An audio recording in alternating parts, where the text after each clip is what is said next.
And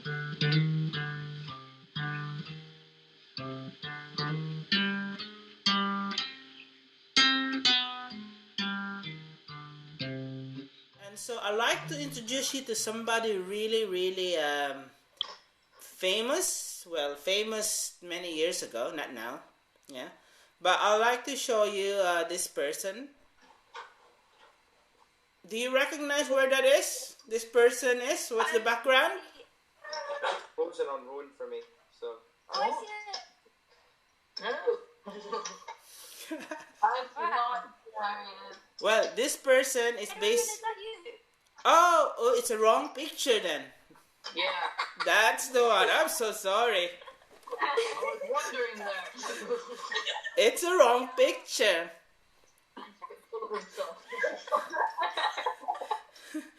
I thought I was trying to imagine I was that famous person, but it isn't.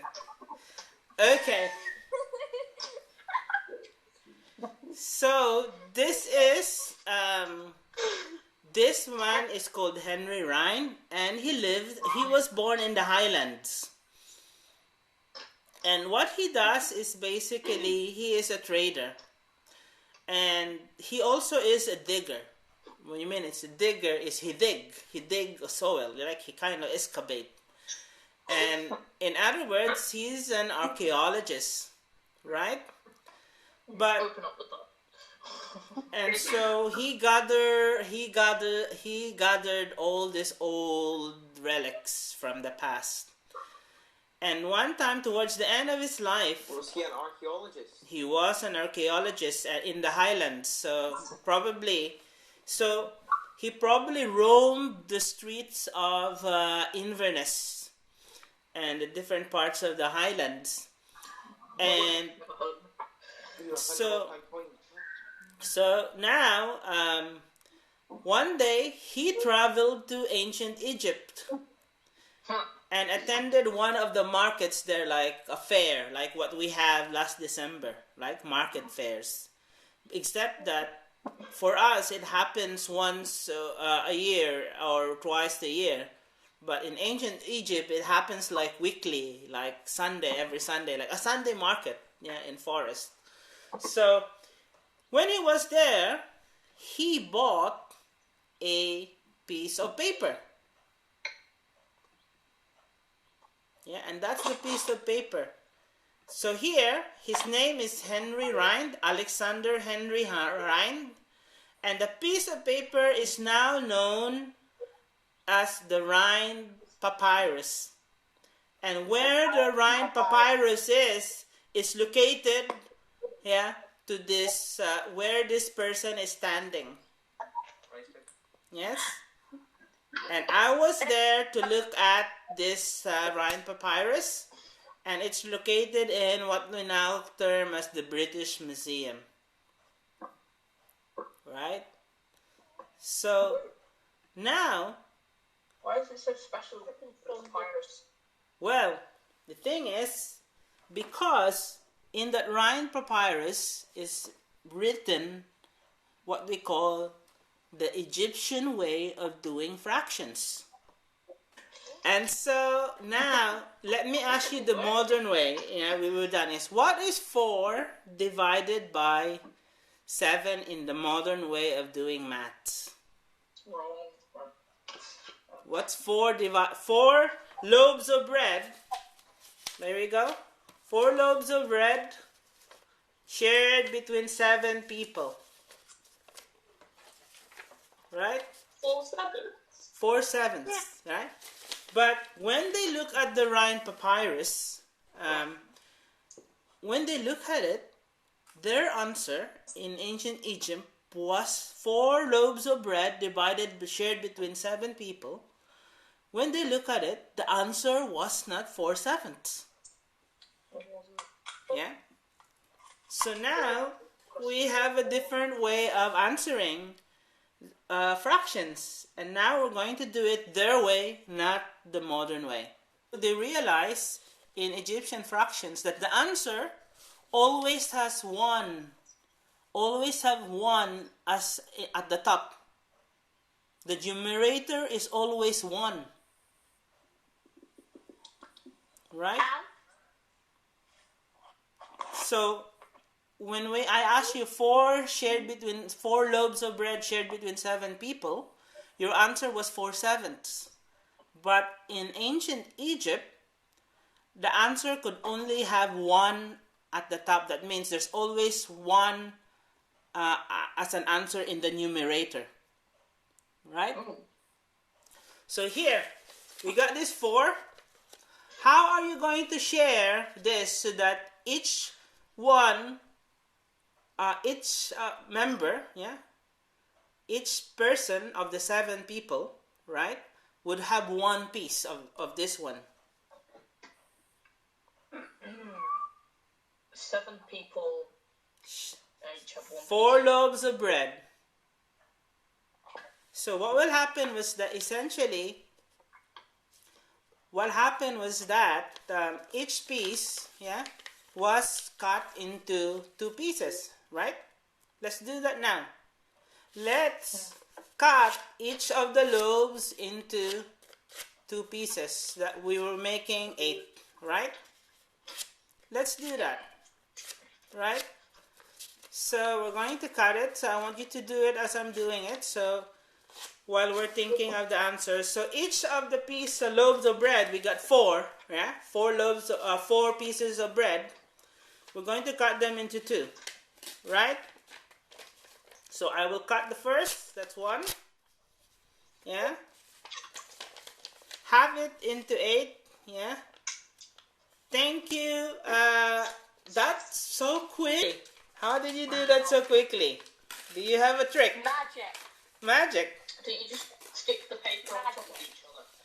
So essentially, when you cut those 4 whole pieces, what does you call each piece?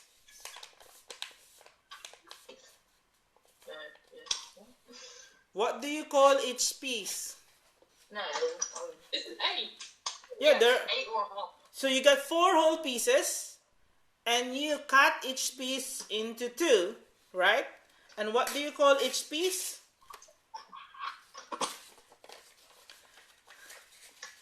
Say that again.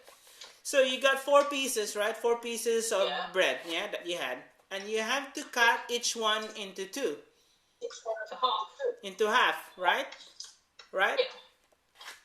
Now you got 8. Yeah. Those 8 pieces, what are they? What are they called in fractions? All together, they're 8. Or 8 out of 8. A whole. No. Well, it can't be whole because you already cut them into 2. What? 8 half. Each piece is called a half, and there's 8 of them, right? You only make me more confused. Yeah. Okay, so now you got 8 of this, and I can't possibly hold it with all of my hands. So now you got 7 people. And each one, and Sorley already did it so quickly, each one would have received a piece of this, right? So you got 1. So this is for the 1, this is for the first person, second person, third person, fourth person, fifth person, sixth person, seventh person, and you have a spare. So each one have received a half. Do you agree with it? In fraction, I have a spare though. Yeah, you have a spare. Now, we're going to do something with the spare. We're not finished yet, right? So, 4 pieces of bread divided by 7, each one would receive a half. Yeah? So you'd have to cut the last one by 7, wouldn't you? Yes, so now, this remaining one, you have to share it among the 7 people. So you cut it into 7. Yeah, 7 pieces. Voila. Now, when you cut this into 7 pieces, right, and share it between each of the 7 people, how many did each one receive? 1 1/7. 3/4. A half and a 7th. 3/4? Yeah. It cannot be because this is already a half. It cannot be 3/4. Of a half. So then 1 1/14. It's 1/2 and 1/14. What? No, 1/2 and a 7th. Thank you, Aaron. Going out. So each person, yeah. So we cut this into 7 times, yeah, and each piece of this would be 1/14. Is this clear why it's 1/14? No. Why is it 114? It's supposed to be 17. Yeah. Why is that? If you cut this, this is 1/2, right? Wait. And you share this between. We cut this into 7 times, and each piece is called 1/14. Why is that? Aaron, can you explain it? Well, since it's already a half, it can't be 1/7. So since it's 1/7 of a half, Yeah. that means. So let's say you start with 7 and you cut in 2. Therefore, you have 14. If you take 1 of that 14, that's what you're left with. Okay. So in a sense, in Egyptian fractions, right, is 4 pieces of bread shared between 7 people. The answer is 1/2 plus 1/14. So you always have 1 as a numerator. Always 1 as a numerator. So and that is what's written in the Rhind Papyrus. I'm going to go to the next example and then I'll get you to answer a few after this. Right?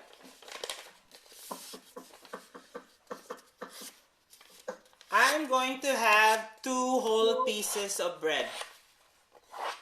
So what I'm doing now is I'm demonstrating, 2 whole pieces of bread.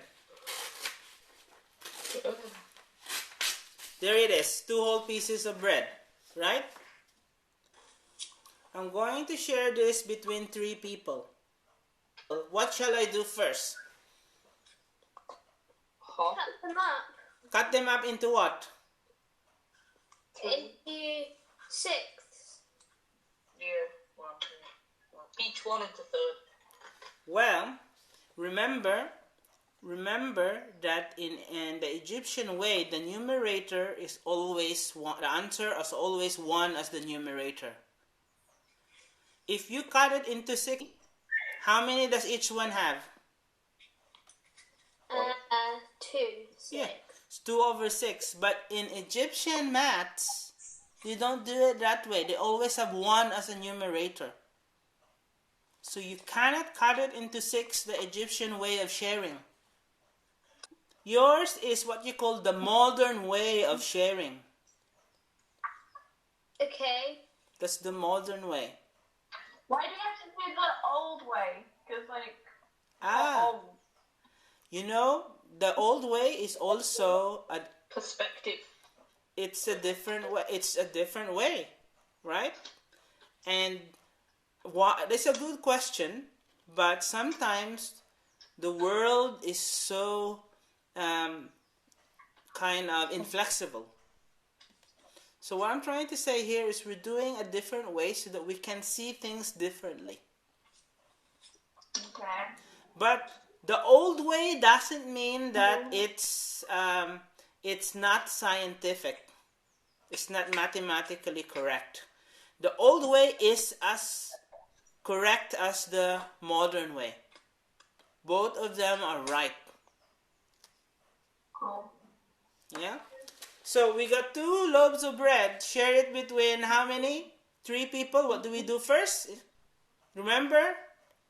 We only have 1 piece of each size.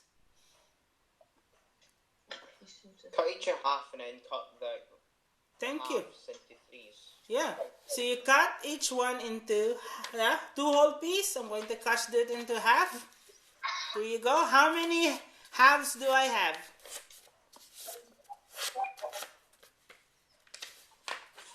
4. 4 halves. Now, remember, we got 4 halves, right? 1, 2, 3, and 4, right? That's 4 halves. And there's 3 people. So, we're going to give each one to 3 people, right? We got 1, 2, 3. So each person has 1/2. What about this one? What do we do You with keep the... dividing it into... You divide it in thirds. Yes, and what? And you gave this, so basically, I split this into 3, right? So we got here, it's then divided into 3 and give this to each one. Now, what do you call each piece? 83. 83.3. So, That's 1/2. So they're all 1/2, and then that'll be 1/3. yes, 1/3, but it cannot be because it's... 1/3 of 1/2. What the hell? Yes. What is 1/3 of 1/2? What? Oh, sorry. Yeah? So you cut this into 3. Now, each piece, what do you call each piece? No, it's not half. It's 1/3. Well, that's already 1/2. No, see, no. Surely it's 1/6. yeah. Yeah, I agree. But... So here, 1/2, this is, I cut this and I'm going to cut this as well. Remember this, and we've done this before, right? So this is now 3 pieces, right, out of the half. Together they're 1/2. I cut them so that I can give to each one. And each piece is not called 12, right? Because what you do, yes, is when we cut this one, yeah, this is a half, you also have to cut the ones that you don't see. What you do to the visible, you also do to the invisible. I thought that was the newer word, doing thing. Yeah? So if you cut this into 3, you also have to cut the other half that you don't see into 3. And so each one is called? 1/6. So 1, 2, 3. So 1, 2, 3, 4, 5, 6. There's 6 of them. And 1, that's 1/6. Thank you. So 2 pieces of bread shared between 3 people. The answer is 1/2 plus 1/6. Right. I'm going to give you 3 questions to answer. Or just 2 questions. Right? I want you to answer 3 pieces or 3